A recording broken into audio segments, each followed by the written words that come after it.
Morning, everyone. We're making the minyan. So we're at the last points of Siman Resh Mem Dalid, and we spoke about yesterday a case where a Jew, let's say, got the contract from the government, local government, to collect taxes, and he'll get paid based on that. What he does is he subcontracts that to a non-Jew, tells him to go collect the taxes, and he'll get a percentage. And we said that the way that he tells this non-Jew is the amount that, let's say, every 100 coins you collect, you get 1 coin.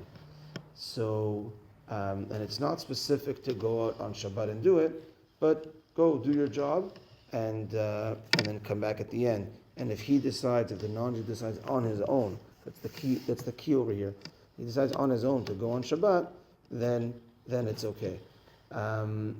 As opposed to, because they're going to say we're wrapping up these halachot, as opposed to you telling him, go out and work on Shabbat for me, not okay.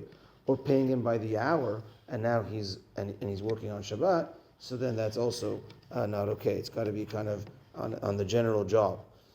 And the ending over here is that the Jew can't stand beside him while he's doing the work. He's going around door to door, and the Jewish guy is there with him. It's like, hello, like Shabbat, like you're just standing here. Obviously, you're kind of working, even though he's the one handling the whole thing. You can't stand around there as well.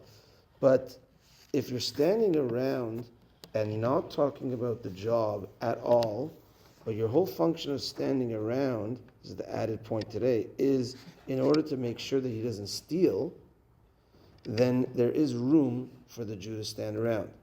Is to make sure not to talk about the business at all, not to be like, oh, go over there, collect over there, you missed that house, you missed that person, whatever it is. None of that, but just to stand around to be there, even just as a presence, to make sure that he doesn't steal. That is okay.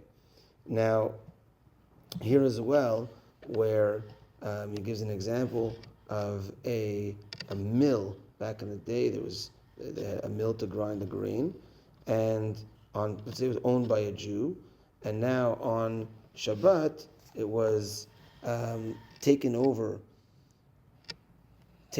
by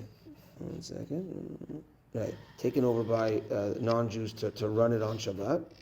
Now a Jewish guy could kind of be around to make sure there's no stealing going on. Just to end these halachot, the Chafetz Chaim does say, because there's a lot of intricacies, a lot of details to these halachot, habotech ba'Hashem, we have to put our full faith and trust in Hashem. Ve'eno mechapes tzadek kalot shel Shabbat, and not to look for loopholes on Shabbat. Praiseworthy is that ashraf. Praiseworthy is that person.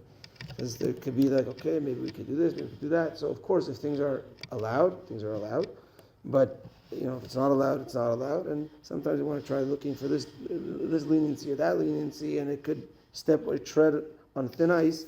So to be very careful, to have your full faith in Hashem, and that B'ezrat Hashem, He'll take care of your parnasah and all of your needs. Okay, that's that for Siman Reish Mem Daled. Baruch Hashem completed another Siman of Shulchan Aruch in the laws of Shabbat. Again, like we said, we're going from the beginning of Shabbat, so this is still like in preparation for Shabbat, how to work it out with your workers before you go into Shabbat. We're still going to be talking about that a little bit more, where tomorrow's topic, Siman Reish Mem He, is Jewish and non-Jewish partners. How does that work when it comes to Shabbat? Then we will get to, eventually, we'll get to the actual preparing of the meals of Shabbat, and Erev Shabbat, and the Tefillot of Shabbat, and every aspect of it. So it's a long haul, but detailed, and slowly we get through all the halachot b'ezrat Hashem.